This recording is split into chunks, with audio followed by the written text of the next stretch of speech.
وراثت کا کیس عدالت میں پیش کیا جائے۔ سر، ہم 3 بہن بھائی ہیں۔ ہمارے والد کی بڑی جائیداد ہے۔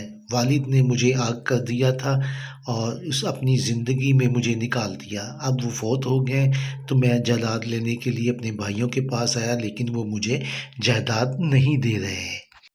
شبیر کے بھائیوں کو پیش کیا جائے۔ سر، یہ ہمارا چھوٹا بھائی ہے، لیکن ہمارے باپ نے ان کو اپنی زندگی میں آگ کر دیا تھا۔ جب آگ کر دیا جائے تو پھر وہ جائیداد کا یہ وارث نہیں ہو سکتا، اس لیے ہم اس کو جائیداد نہیں دے رہے۔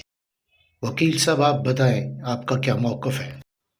میلارڈ، یہ کیس وراثتی ہے اور وراثت میں بھائی کو حق سے محروم نہیں کیا جا سکتا ہے، چاہے وہ نافرمان ہو۔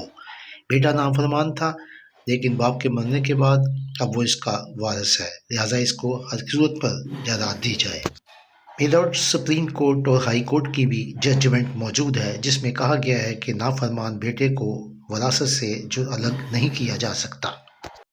دلائل کے بعد عدالت اس نتیجے پہ پہنچی ہے کہ نافرمان اولاد کو جائیداد وراثتی سے الگ نہیں کیا جا سکتا، لہٰذا عدالت حکم دیتی ہے کہ شبیر کو اس کی جائیداد کا حصہ دیا جائے۔